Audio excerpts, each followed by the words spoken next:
All right, history fans, welcome to another exciting edition of History 119. In this lecture, we're going to turn our attention to the second great crisis of the early 20th century, World War II. In our previous lecture, we examined the first crisis of the early 20th century, the Great Depression, and the response to that, the New Deal. Here we will turn our attention to the second great crisis of the early 20th century, World War II, and see how, in regards to the impact of World War II here within the nation, the economy, society, that our understanding of World War II is deeply informed by consumerism, how this is yet another moment in modern American history where consumerism serves to illuminate the larger story of American history. Even before the United States formally enters World War II, the conflict affected the American economy. In 1940, Franklin Roosevelt does his first step towards involving the United States in World War II, albeit limited to support for the nations invaded by Japan and Germany, through the Lend-Lease Act. This authorized the government to spend billions of dollars to help nations deemed in America's interest. By 1940, parts of Europe were under Nazi German control. Parts of Asia were under the control of Imperial Japan. And Roosevelt, responding to an isolationist mindset in America, wasn't pledging in 1940 to bring America militarily into the conflict, but did pledge to use American economic power to aid those nations invaded by belligerent nations like Germany and Japan. Lend-Lease Act was an effort to help those nations. Roosevelt bragged that we would serve as the arsenal of democracy, that we would build up the arsenal necessary for Great Britain, Soviet Union, China to utilize in their efforts against these nations of Germany and Japan. So we're going to make things. We're going to make tanks and planes and sell them to the nations involved in the conflict. And that's one indication as to how World War II will change the American economy and help put to bed the Great Depression. And then you have America's military involvement beyond just economic and diplomatic involvement in World War II that comes with an attack on American soil in December of 1941, December 7th, 1941, Japanese planes fly over Pearl Harbor in Hawaii and attack that American territory, not yet a state. And in a matter of hours, thousands of Americans are killed at Pearl Harbor. And on December 8th, America would declare war against Japan, bringing us now militarily into this conflict of World War II. And this explains what ultimately ends the Great Depression, the New Deal. As profound and significant as it was in serving to revitalize the American economy in certain sectors, doesn't fully end the Great Depression. What does is the second crisis of the early 20th century, World War II, which would end the Great Depression by putting Americans back to work while you had simultaneously a massive labor shortage and with it labor demand. A massive labor shortage that came with 15 million men and women physically leaving this nation to fight in the three different theaters of World War II. World War II would be fought in Europe, in the Pacific, and North Africa. 15 million men and women physically leave this country to prosecute that effort. That means they're not here. They're not eligible to be part of the labor supply. And at the same time, you needed more people than ever to make the planes, tanks, and jeeps necessary for the war effort. So you had simultaneously a massive labor shortage that came with the exodus of 15 million men and women off prosecuting the war, and a massive labor demand because you needed now people on the factory floor producing planes, tanks, and jeeps and other implements of war necessary to win this war. So World War II ends the Great Depression because in World War II you had full employment. Anyone who wanted a job could find two. They were so available. We needed everybody on the factory floor producing that arsenal of democracy. And as long as the war continued, your job was effectively guaranteed. So you had steady work, steady wages, wages guaranteed by the government. In World War II, who's paying for all those planes, tanks, and jeeps? federal government. It's like what we saw with the New Deal, a massive expenditure of government money, the government pumping billions of dollars into the economy. And companies like General Motors and Ford wanted that government largesse. They wanted that government money. They converted from making cars to making tanks, submarines, battleships. And when they accepted those government contracts for the mass production of battleships or tanks, they had to pay their workers a wage set by the government. So this meant for American workers, jobs were plentiful, and as long as the war continued, that job was effectively guaranteed, and your wage was now set, fixed, guaranteed by the government. This meant the Americans who had lived through the instability, insecurity, uncertainty of the Great Depression, when you worried about your economic future, your job, now could enjoy steady work, steady wages, and effectively a guaranteed job in an era of full employment. It's another breakneck shift. We go from the booming, roaring economy of the 1920s to the Great Depression, and then this massive rebound with full employment, steady wages, guaranteed wages, a revitalization of the American economy that ends the Great Depression and really ushers in a period of economic growth that will last well beyond World War II. Lectures to come, we're about to look at the post-World War II era of the 1950s, an era of relative affluence. Again, it's important to note that so many Americans remained closed off to this strong, robust wartime and post-wartime economy. But for many Americans, this would be a period of economic growth, of economic stability that would continue well after World War II in a 1950s America that's often celebrated as the golden age of the middle class, the golden age of American capitalism, where people with a high school diploma could find a good paying job turning bolts at the local GM plant, buy a house, send their kids to college, buy a new car every couple of years. And as a result, as we'll soon see as well, in lectures to come, the 1950s was a period where Americans came to once again embrace the virtues, values, identities, and meanings of a consumerist society. They did so in a 1950s America after World War II that continued to be advanced and buoyed by an economic rebound that began in World War II.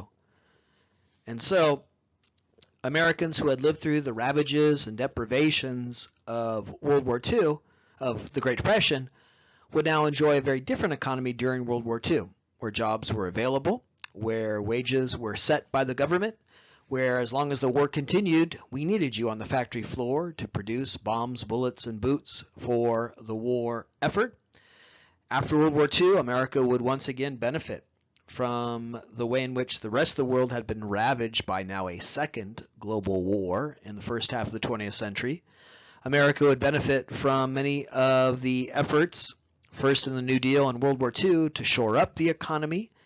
It would be another period of a good life, of expanded opportunities, and a good life, as we'll soon see, in the post-World War II period, defined again by stuff. So we are in another period of transition where we are no longer in a Great Depression economy. We're in a wartime economy. A lot of what we see in the wartime economy, massive government spending, government intervention in the economy, high union membership, will continue in the post-World War II period, which will also be marked by high union membership, government intervention in the economy, government spending, an emphasis on spending in things like education and other elements of the economy that will have long-term benefits. And so we're really going to now transition into a period very different than what we've seen recently of crises and, again, a 1950s America after World War II of relative affluence, a golden age of the American middle class, where Americans once again come to define a good life, come to believe that all is right in America as measured by stuff. But during World War II, Americans continued to sacrifice, and sacrifice in service, in many ways a mantra of the New Deal era, flared and expanded in World War II. In World War II, you had total control the economy by government. What began in the New Deal through programs like the Works Progress Administration, Social Security, the FDIC, Federal Housing Authority. What began in the New Deal, more government involvement in the economy, greatly expanded almost to a complete role for the government in the economy, a government-run economy in World War II through the Office of War Mobilization, headed by James Burns, who was a Supreme Court justice, resigned that position to serve his nation as the head of this agency that would indeed have complete control over the American economy during World War II. In World War II, the Office of War Mobilization had control over prices. It told retailers how much they could charge for a loaf of bread. It had control over wages. As we said, what's really fueling this economic growth in this period is massive government spending, just like in the New Deal. In the New Deal, we put people to work building airports, bridges, painting murals, a variety of different efforts. In World War II, government was also spending now even more money paying for planes, tanks, and jeeps. And private corporations like GM, Hughes Aircraft, Ford wanted to win those government contracts to make a certain number of Jeeps. And those contracts stipulated that you had to pay your workers a certain wage. And so the government controlled wages in that period. And it also controlled rents, telling landlords how much they could charge to help facilitate movement around the country so that people who were volunteering to serve in the war and were transferred, say, to Southern California, to train at March or Camp Pendleton to be ready to fight in the war, or those who came to different parts of the country seeking work could do so without being gouged and exploited by rising rents. All of this evidences, again, sacrifice and service. The points of continuity we're stressing here between World War II and the New Deal. Government more involved in the economy. You see that in both crises. We certainly saw that in our study of the New Deal, and here it is in the Office of War Mobilization, where the government had complete control over the economy, setting prices, wages, and rents, and also that other point of continuity that we see in these two crises, messages of sacrifice and service. In World War II, people were sacrificing and serving for the nation, either in the war effort itself or in the wartime economy, building the planes, tanks, and jeeps necessary to defeat America's enemies. So people were sacrificing and serving, and your government in turn was serving you by setting prices in an effort to prevent American consumers from being gouged, setting wages so that your wage was guaranteed, setting rent so that you couldn't be exploited through ever-rising exorbitant rents. So the Office of War Mobilization represents, one, the government more involved in the economy, something that began the New Deal, now greatly expanded to a point of complete control over the American economy. And it also represents this ethos spanning these two crises, sacrifice and service, where you, the American public, are making sacrifices in this era through serving in the war effort, through rationing and other means that we'll soon talk about, where sacrifices were made here at home, and serving in an effort to win the war, whether you were directly in the military or participating in the wartime economy.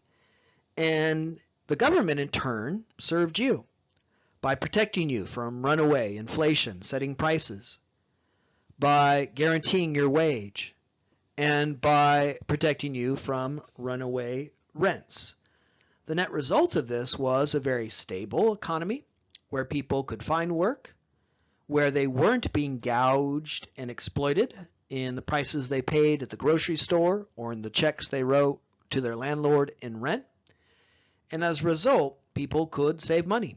And then after World War II, release those savings in another orgy of consumerism, where they could buy suburban homes, new cars, and live what was reimagined as the good life. So the net result of this effort, the government intervening in the economy in this fashion, coupled with the widespread availability of jobs, was again the foundation and beginning of an economic renaissance that would bleed into the post-World War II period, where people found jobs, where their wages were guaranteed, and they didn't see those wages evaporate in the checks they wrote to their landlord or the prices they paid at the grocery store.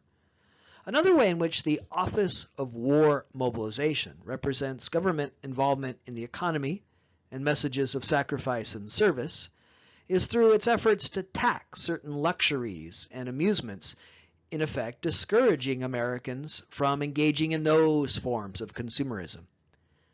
You want to buy a fur coat during World War II? Well, you're going to pay a heavy tax. You're going to buy a diamond ring while men and women are fighting for your freedom? Well, you're going to pay a heavy tax. So luxury items were heavily taxed in an effort to discourage Americans from spending on things that seemed to be frivolous in a time of national crisis. Instead of pursuing luxuries and amusements, frivolities, you were instead encouraged to invest in your nation through war bonds. The Office of War Mobilization issued war bonds where private citizens could help finance the war effort.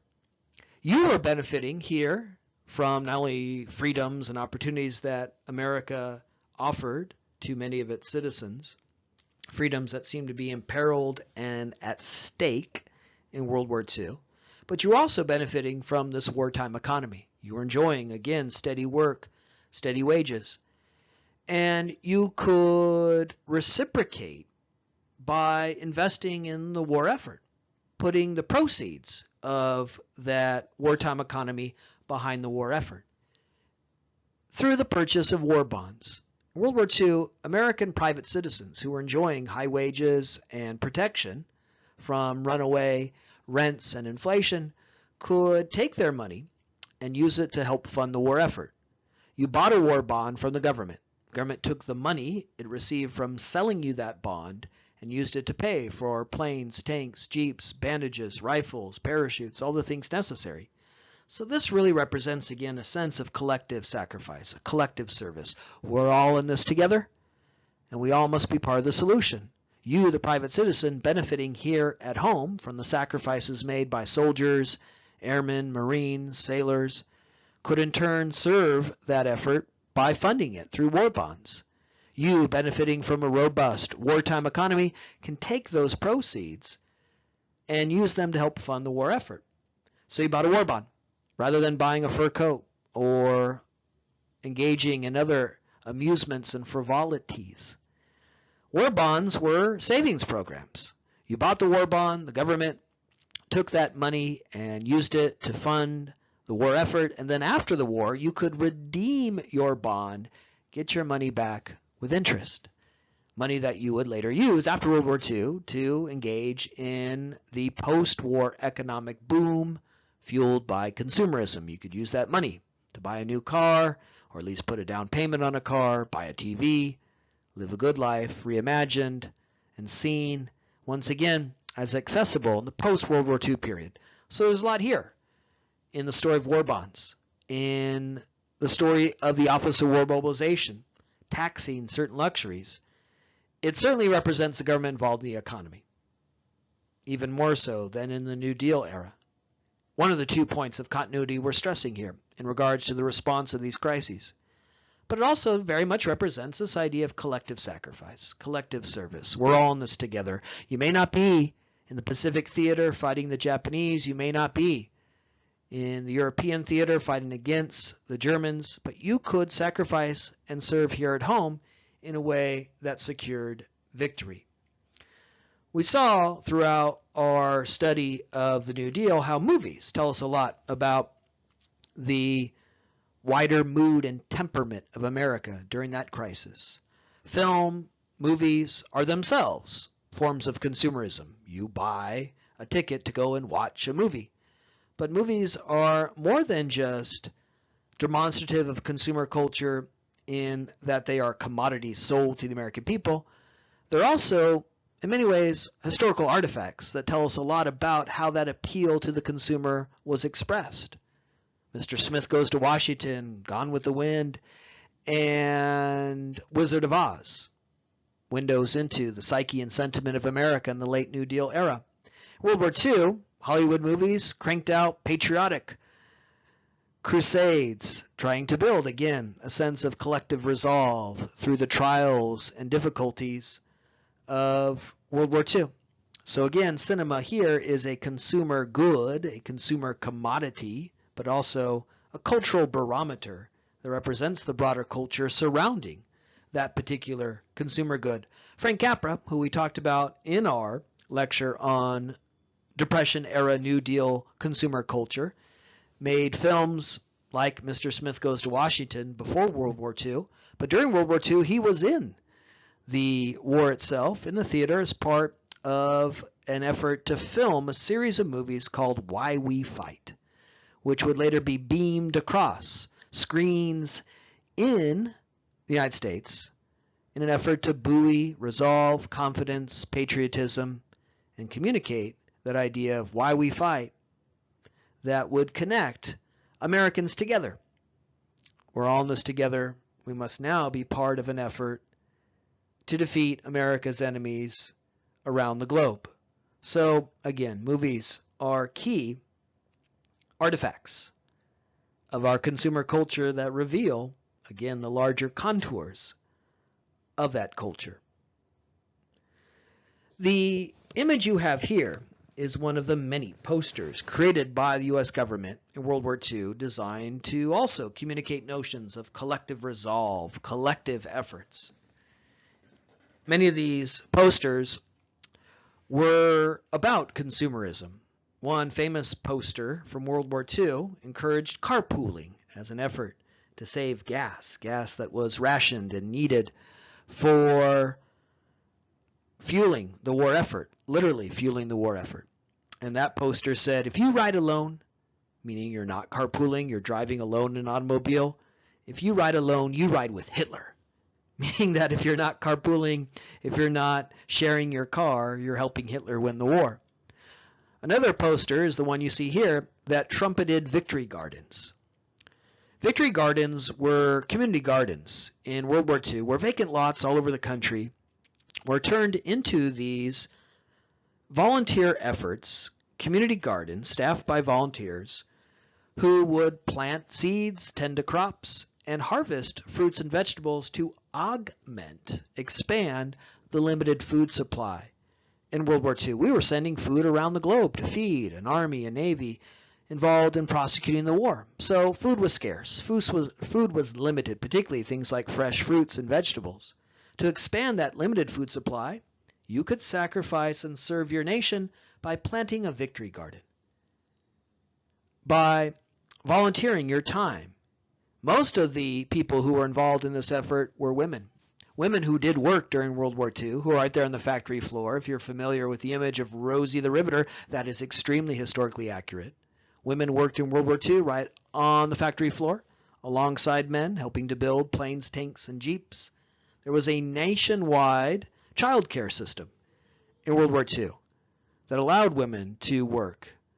I know today, if the government created nationalized daycare, some conservatives would be apoplectic, right? You know, Sean Hannity's head would explode, right? Socialism. Well, we had that in World War II. I think we did okay, right? There was a nationwide daycare system in America, government-run daycare, so that women could go and work while their husbands were often serving in the war on the factory floor. But after a long day on the factory floor, riveting steel into another sheet of steel, women often came home and volunteered a few hours in victory gardens. Because so many men were out fighting the war, most of the volunteer efforts in victory gardens was staffed by women and seniors as well. So imagine that you work a 12-hour shift on the factory floor and you put in a few hours in a local victory garden. And people did this as a way to serve and sacrifice. Victory gardens were real efforts with real labor, with real results, because at their height, the height of their production, these little victory gardens, community gardens staffed by volunteers produced 40% of all fresh fruits and vegetables consumed in this nation. They literally fed this country. Sacrifice, service. This wasn't some bullshit Martha Stewart thing where you buy $100 gloves and go push dirt around for a few hours. This was real work, real labor, done by volunteers, most of them women, in these victory gardens that produced 40% of all fresh fruits and vegetables consumed in this nation. So again, good evidence here of what we could use a great deal of today, a sense of collective sacrifice and service to help in a larger cause. Further examples of all of this: government involvement in the economy, messages of sacrifice and service that touch Americans in the consumer economy, rationing. The Office of War Mobilization rationed certain consumer goods that were in scarce supply. So this is about big government. This is about government intervention in the economy. It's about the government telling you how much you could or could not buy. I know, it's hard to imagine, right? We see today what happens if you tell people they can't buy what they want when they want, right? It's an affront to freedom, right? Yeah, we can learn a lot from World War II, how to solve a major national crisis, right? Sacrifice, service, it involves it. In World War II, people were willing to make sacrifices because they did increasingly see themselves together in a collective effort. And the sacrifices were often felt in the consumer realm. In World War II, you could not buy whatever the hell you wanted whenever you wanted. I know people would be nuts about this today, right? Today, this is often the very definition of freedom, the right to buy whatever you want whenever you want it. But in World War II, people accepted that no, they might have money in their pockets because they were enjoying a strong wartime economy, but they could not buy whatever the hell they wanted when they wanted because we had to feed, equip, clothe an army and navy around the globe. Meat was rationed. Cloth was rationed. Cloth was needed for uniforms, bandages, the very means of prosecuting this war. Gasoline, I mentioned earlier, rationed. That's why you'd have posters that said, if you ride alone, you ride with Hitler. We needed gasoline to fuel our planes, tanks, and jeeps. Metal. Coffee. Yeah, I mentioned earlier that I have my vices. And certainly my vice is to consume an inordinate amount of coffee. I couldn't engage in that vice in World War II because coffee was rationed. So here's a good example of all of this again. Government involvement in the economy, sacrifice, and service. You're sacrificing, but in doing so, helping to serve in the war effort. You're going without here in America. A sacrifice that's acutely felt in the consumer realm. In World War II, Americans were issued ration books like the one you see here. When you went to the store in World War II, you had to have money to buy something, of course, but you also had to have coupons that came out of a ration book, and you only got a certain number of coupons. If you ran out of meat coupons, too damn bad. You're a vegetarian now because you couldn't buy meat. Meat was rationed. And so this was a very clear way in which Americans here at home, thousands of miles away from the battlefield, are sacrificing and serving. And it is a sacrifice here very directly felt in the consumer realm, in the grocery store. This was a reminder that we're all in this together. A constant reminder, because it changed daily life, what you ate, what you wore. It informed decisions you had to make every day. So again, you may not be fighting in the war. You might be thousands of miles away from the battlefield, but here at home, in the wartime consumer economy, you were expected to sacrifice and serve. And you were reminded of this in what you ate, what you wore. People had to make decisions. Do I drive to work? Or do I walk to work? That, for us here in Southern California, is a good example of sacrifice because we don't walk anywhere. Hell no, right? Your friend lives up the street. You drive to his house, right? You know? When we return to campus, we'll be reminded of our unwillingness to carpool. When we head on the freeway and we're stuck in traffic, the carpool lane's always open because heaven forbid you actually share your car with another human being. Ooh, they might not like the same music I like, right? You know, come to campus looking for a parking spot. Those carpool spots are always available, right? But, you know, we're not going to avail ourselves of that. But in World War II, people did carpool because it was a patriotic thing to do. They did walk to work because they had to in many ways because gas was rationed. So in what you ate, what you wore, constant reminder. One of the effects of this in the consumer economy was to spark new innovations. With things like metal rationed, many producers here in America turned to plastic. The America we live in today, where so many things are made out of plastic, came out of World War II, where because wood and metal was rationed, we needed wood and metal for rifles and tanks and planes. You had to find alternatives. If you look at toys from the early 20th century, toys you'd give to little Timmy and little Sally, they're all made of wood and metal. They've got sharp edges to them. You could get splinters. Yeah, a lot different than the American childhood of today, where everything is, soft and safe and bubble wrapped and the like. Prior to World War II, a lot of common things, toys you might give to a child, would be made of metal or wood. And not only is that very different than us today because, so dangerous, right? Little Timmy and little Sally could cut themselves or get a splinter. It's also very different because today almost everything, including certainly toys, is made out of plastic. Well, that innovation came with World War II, the shift towards plastics. In World War II, the DuPont Corporation pioneered a lot of synthetic fibers like polyester and nylon because cloth was rationed. And so women, rather than wear silk stockings, now wore nylons. And Americans began to wear synthetic fibers. So that's another example of how limits, rationing, affected people in the consumer realm. So the Office of World Mobilization set prices, wages, rents, government involvement in the economy, sacrifice and service, and it also worked to ration basic consumer goods. And this, again, is a good example of how the ethos and spirit of we're all in this together that began the New Deal continues here.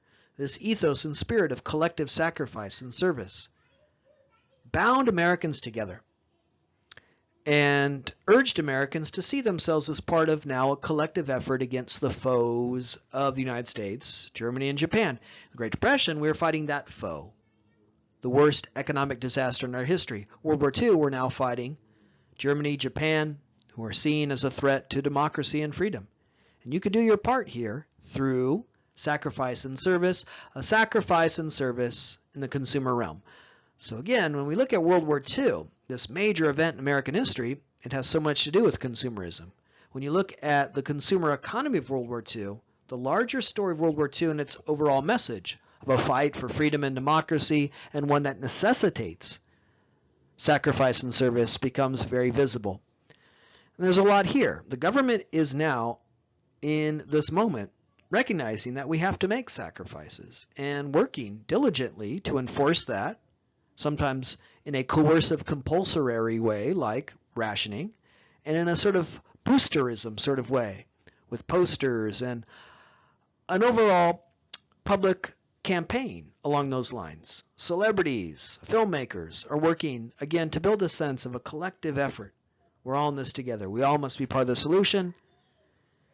And there's a lot there, I think, for us to reflect upon in the lack of such cohesion, collectivity in the crisis that we're facing right now.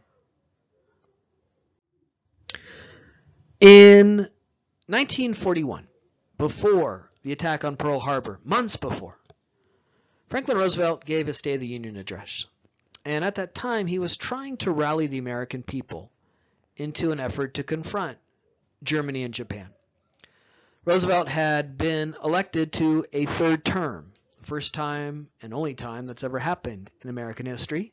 He was first elected in 32, he ran for re-election in 36, and then in 1940 he broke a long-standing unwritten rule. He ran for a third term, arguing that, again, he needed to provide steady leadership through the still ongoing crisis of the Great Depression and in the face of a crisis enveloping the world, World War II. He won, and then soon after gave his State of the Union address in January of 1941, realizing that in his third term, that third term would likely be mostly consumed by the crisis of World War II more than the crisis of the Great Depression. But he was facing an isolationist-minded America. Ever since World War I, through the 20s and 30s, Americans had embraced a foreign policy of isolationism. In the first 2 decades of the 20th century, we embraced an interventionist approach and role. We marched around the world, took colonies like the Philippines, and engaged in World War I. But at the end of World War I, disillusioned, despondent, craving normalcy, Americans turned their back on the rest of the world, and through the 20s and 30s would embrace isolationism.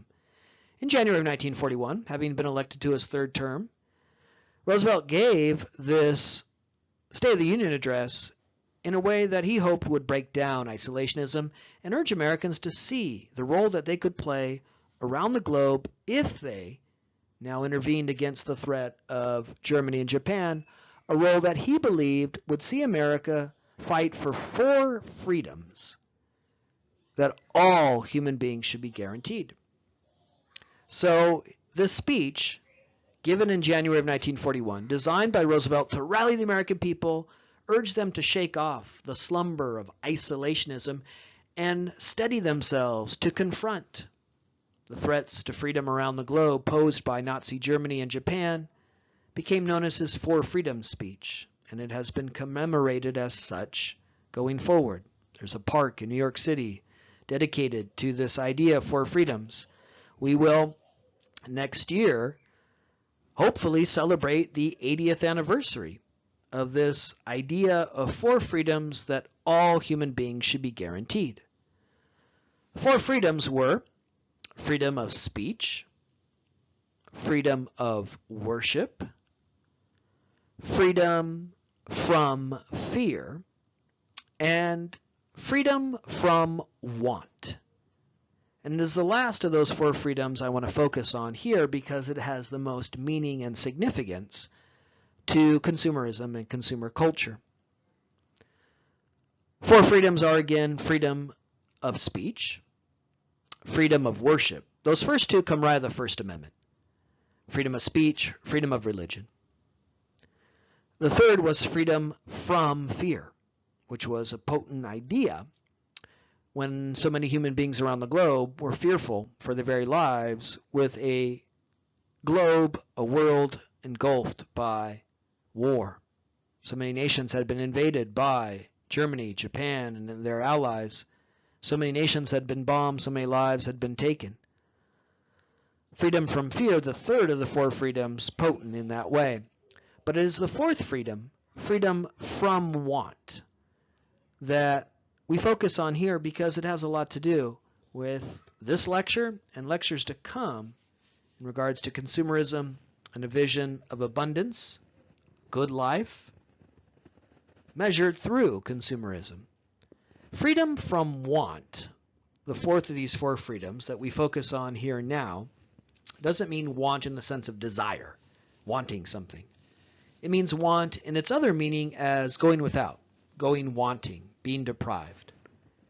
And when Roosevelt argued in January of 1941 that we should fight for freedom from want, he was speaking to an American public that had gone wanting, that had been deprived, that experienced Hoovervilles and breadlines, starvation, spikes in infant mortality.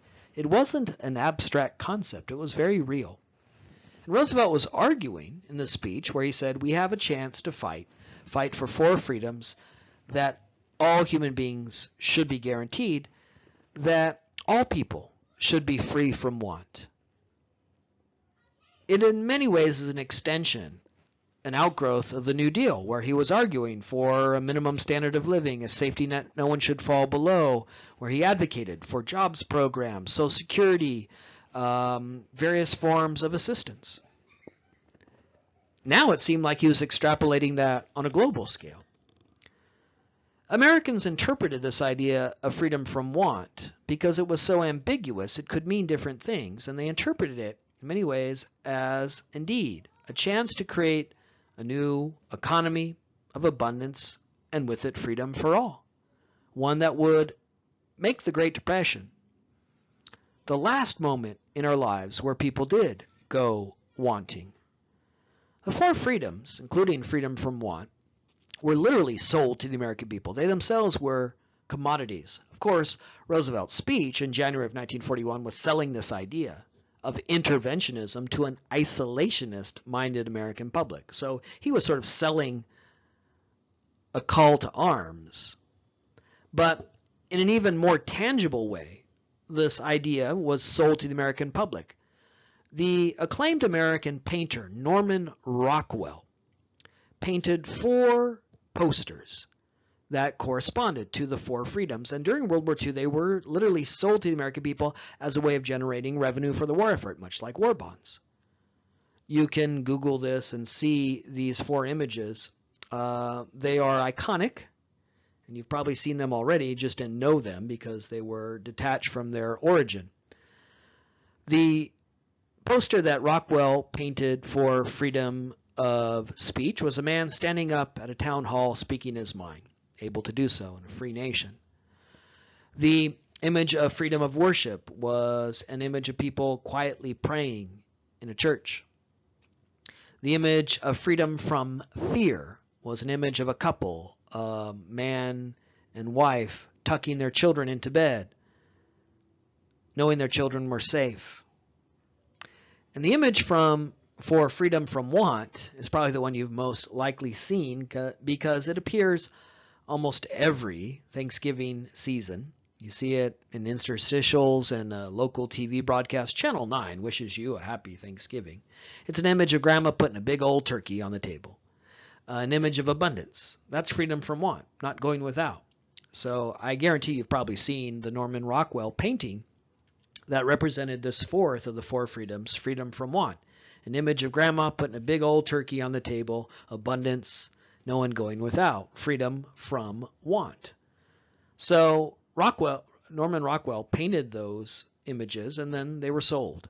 But another way that the 4 freedoms were sold to the American public was through a series of essays published in Life magazine, where 4 prominent American writers were chosen to write essays that explained these 4 freedoms to the American public as another way of arguing why we fight, what we're fighting for, elevating it to a righteous cause in the name of 4 freedoms that all human beings should be guaranteed.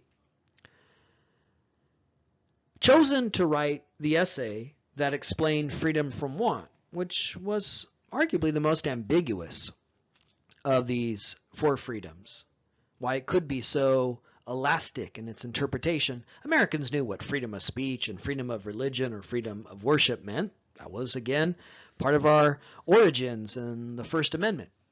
Freedom from fear is even easier to understand, right? No one should be able to kill you or invade your country or take your life. But what does it really mean to be free from want? Well, Bulasson seized that ambiguity to write an essay that would clarify this idea and sell this idea to the American public. Carlos Bulasson, pictured here, was born in the Philippines. He came to America after the United States colonized the Philippines.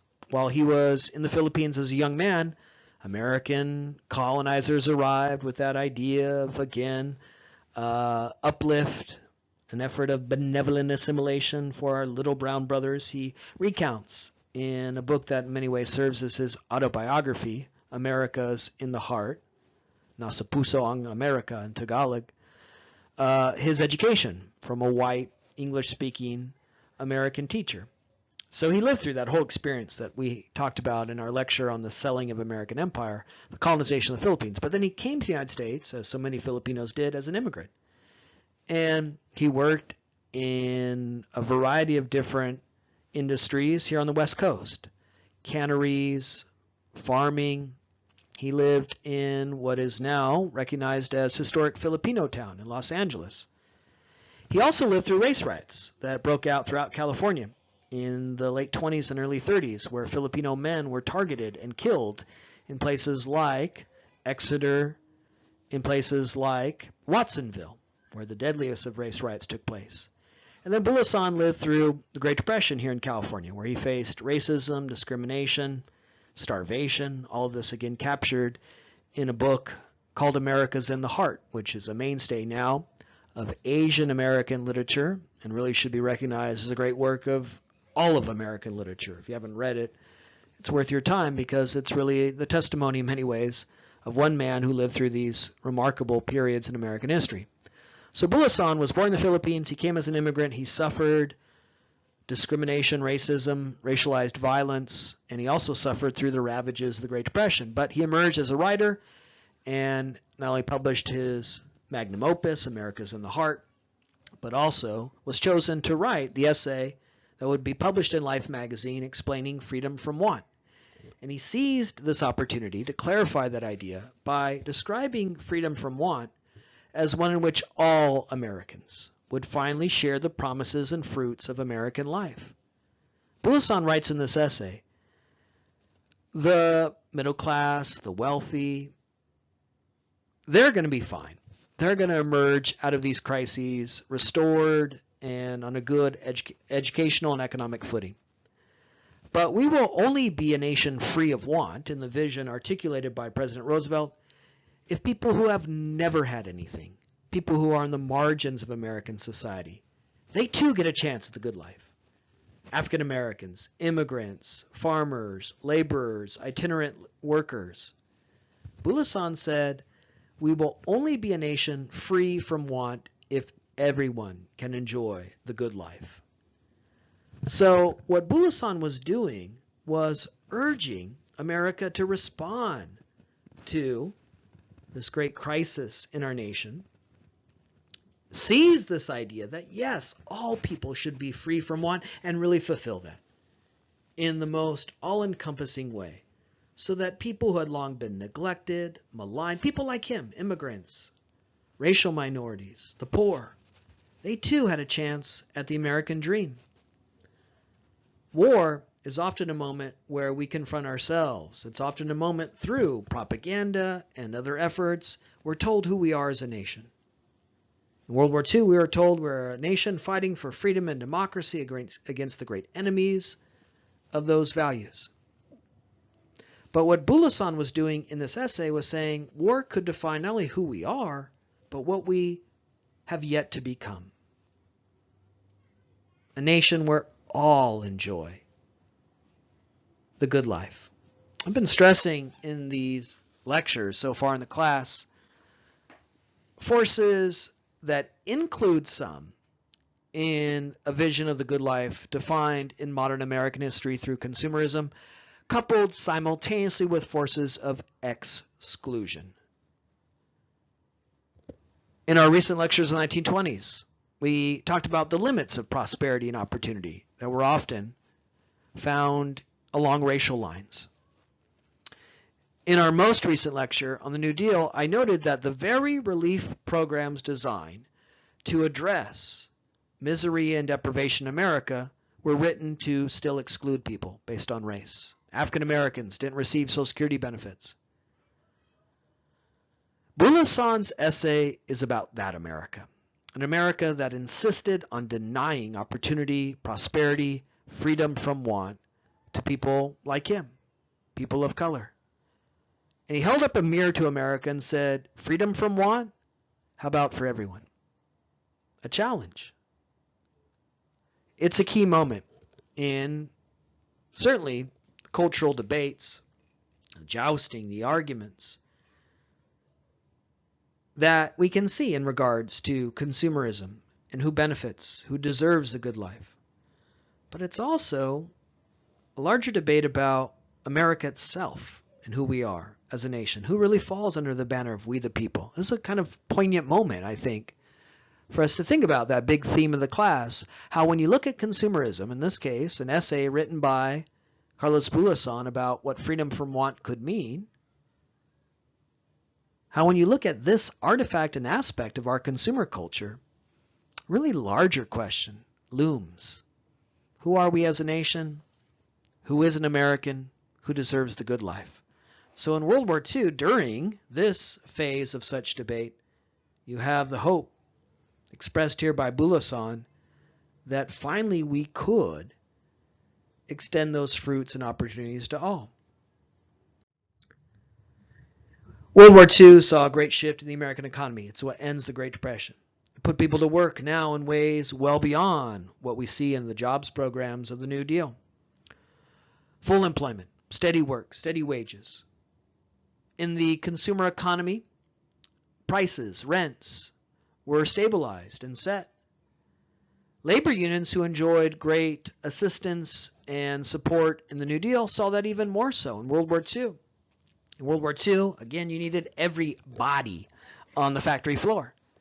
And so the idea of a labor strike, people walking off the job, threatened not just an industry, but victory itself. Who's going to make the planes, tanks, and jeeps necessary to win the war? As a result, labor unions in World War II were able to gain even more for their members. This is the origins of how health care and health benefits are tied to your job. One of the big debates in America today. This association of health insurance with your job began in World War II because when employers couldn't pay their workers anymore because wages were capped by the government, they said, well, how else can we make you happy and get you to show up every day, right? Well, here's some health care, as well as pensions and retirement. So labor unions made great gains, including earning benefits that today are so associated with a good job or status in American labor. And so many American workers benefited. And all this came from massive government spending and massive government intervention in the economy. Again, when the government intervenes in the economy, it isn't bad for the economy. It's usually pretty good. It created a legible, reliable economy, whether it was the progressive era of the New Deal or now World War II. And the massive government spending created a lot of employment opportunities, investments in the New Deal and infrastructure, here in World War II, in a war effort that would put America on a good footing to thrive in a post-World War II global economy. So massive government spending. We're stressing here points of continuity between these two crises. Government more involved in the economy. You see that first in the New Deal. Social Security, FDIC, Federal Housing Authority, WPA. And now here it is on steroids, with total control of the economy through the Office of War Mobilization. And another point of continuity in both the New Deal and World War II, massive government spending. Rationing also represents all of this. Government involvement in the economy, sacrifice service. But what rationing did was it allowed people to save money because the prices they paid at the grocery store were not exorbitant, fueled by massive runaway inflation. People could not buy whatever the hell they wanted whenever they wanted, and so they saved money. And then after World War II, they would unleash those savings, cash those war bonds, enjoy that post-war economic environment that stretched after World War II. And you have, again, that golden age of the American middle class, where more than 50% of the American workforce was a member of a union, where people enjoyed steady wages, a strong economy, and the good life reimagined, once again, at hand. Personal savings skyrocketed during World War II because people were working steadily and prices were set. And then after World War II, they would spend that money. And that was seen as the reward for their sacrifice and service, a good life, now at hand through suburban homes, cars, TVs, 1950s. And it also seemed to reinforce the idea that all is right in America, that we have suffered through cataclysmic crises like the Great Depression, World War II, but we emerge stronger. A strength, an American ideal defined by spending those savings in pursuit of consumer goods. One key development during World War II that would help usher in as well a post-war economic boom was, once again, massive government spending and government intervention here in not just the economy but society through the GI Bill, which offered returning veterans who had sacrificed and served in the war effort access to a college degree, job training, access to low down payment, low interest loans so they could buy a home. GI Bill was imagined to, again, a way of rewarding those who sacrificed and served by offering them a chance to vault into the middle class through pursuit of a college degree, through job training that allowed them to transition into that post-war economy in an effort to buy a house with a low down payment, low interest mortgage. So the GI Bill of Rights was established at the end of World War II and would play a key role in the transition to a post-World War II economy where a good life again was accessible, and markers of that good life were accessible, like a college education, a white-collar job that came with a college degree, and a new home through this effort to intervene in the economy. Unfortunately, what Carlos Bulosan hoped would happen doesn't materialize yet, because the GI Bill was very restrictive in the way in which African American and other racial minorities who served in the war could access these opportunities. It sadly, tragically, has many of the elements we saw earlier with New Deal relief efforts or New Deal efforts to boost people out of poverty and into opportunity. Because the GI Bill was administered on a local level by local boards, in certain parts of the country that had a long history of racial discrimination and animus, the white people operating those boards often made it almost impossible for returning GIs of color to access. So it wasn't all GIs who benefited, but many did. Many seized these opportunities. In the aftermath of World War II, the GI Bill helped returning GIs go to college, and there's this huge increase in college attendance in the 50s. Coupled with that was an effort to build and expand public universities. You could see that right here for us, as UC Riverside was built in the 1950s as part of an effort to expand the UC system and accommodate those who wanted to attend a university. Great expansion of the Cal State system and state campuses all over the country. In the 1950s, we funded universities. In the 1950s, we spent a lot of money. Not only so that returning GIs could pursue their college degree, but because we wanted to train scientists and engineers for another major event in American history that we will soon see through the lens of consumerism, the Cold War. So you had the funding of research institutions. So there are a lot of colleges, and it was easy to attend them because of GI Bill funding, if again you could access that funding. By 1946, a year after the World War II ends, more than 1 million Americans were attending college, and half of the total enrollment were returning GIs. What this did was it offered people who often came from a working class background a chance to attend a university. People whose parents and grandparents never attended a university, first generation college graduates. And with it, they could earn a college degree and vault from their working class beginnings and into white collar employment, middle class jobs, chance to climb the corporate ladder. So in the 50s, we were in the post-World War II era offering GI benefits and funding universities that could accommodate those seeking such degrees. And what this was a great kind of social uplift program. It's again evidence of how government programs, government intervention in the economy can really help people vault out of the origins of their birth and into higher class standing.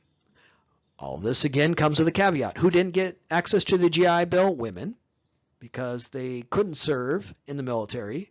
They served in a variety of support capacities. That's why I said 15 million men and women leave the country to serve in the war effort. Women served as nurses and a variety of other support. They were right there on the battlefield, but they didn't hold a rifle.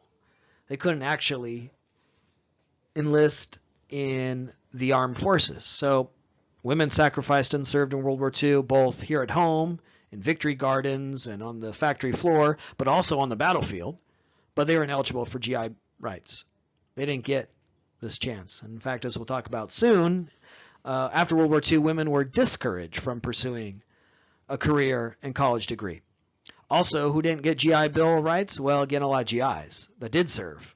People of color who faced all sorts of hindrances and burdens in terms of actually accessing these funds. But those who did get a chance to access these rights could now buy a house, could now attend a university, and live those elements of the good life in a now post-World War II America.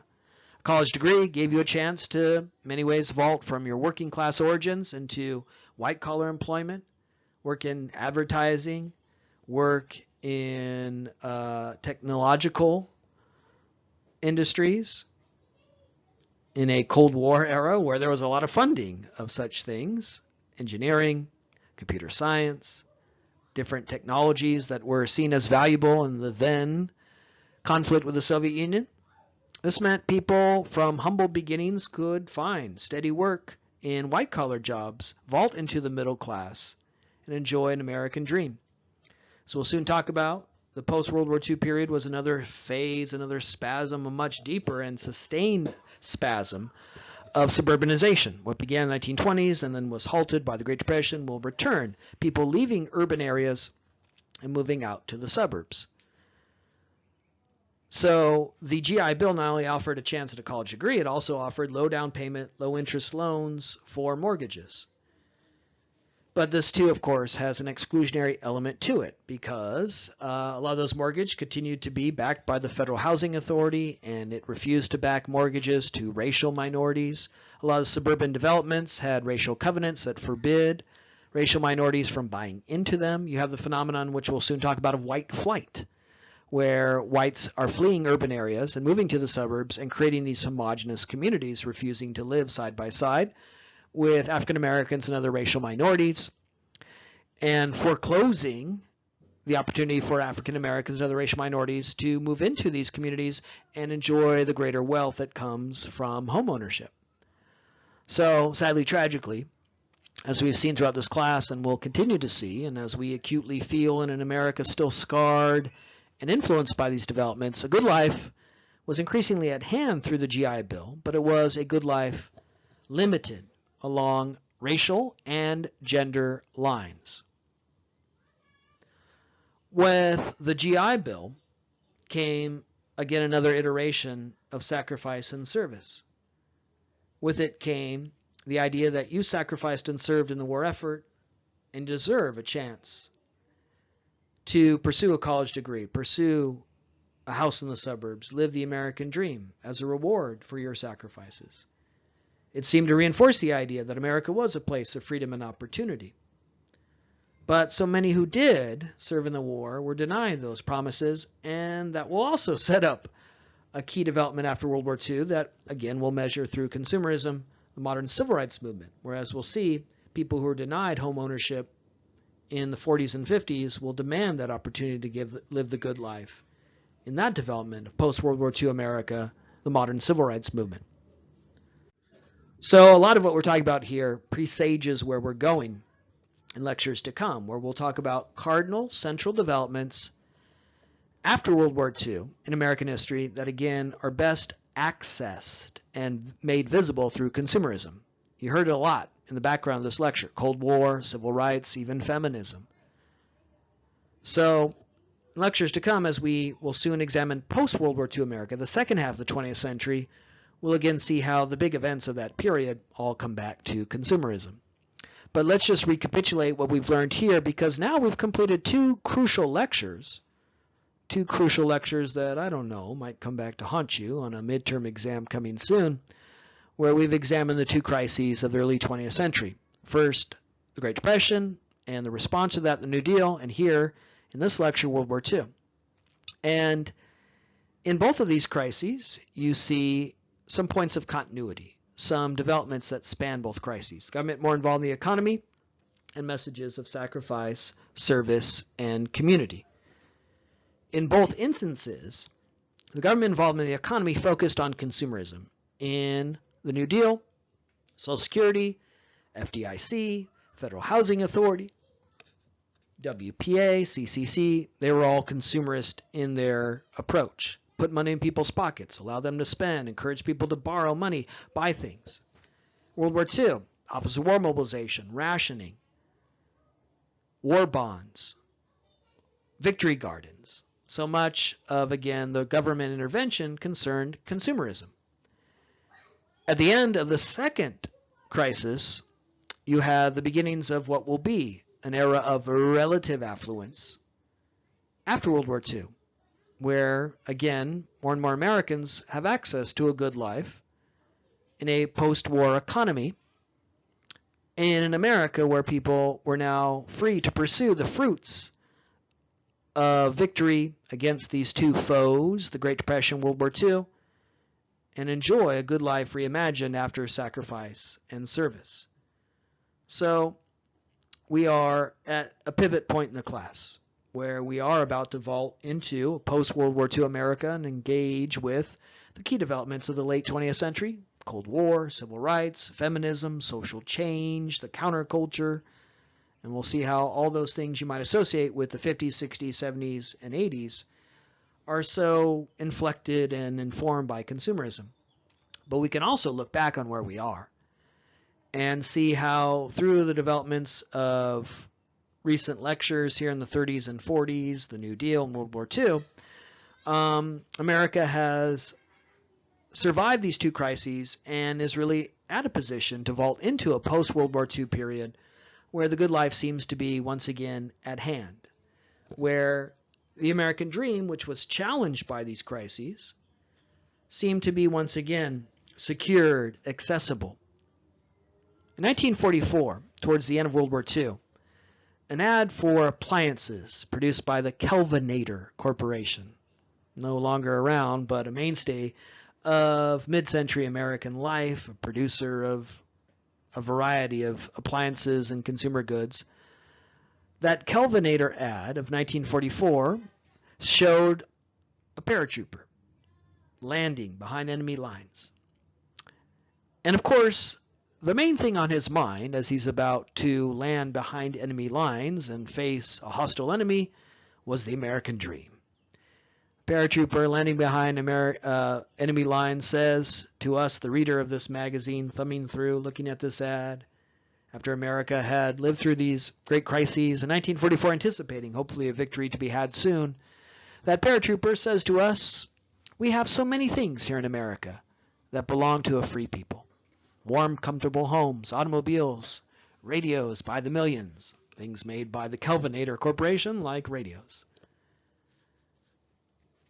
In this lecture we've talked, and in all lectures we've talked about how the study of modern American consumerism is a study of the larger trends in America.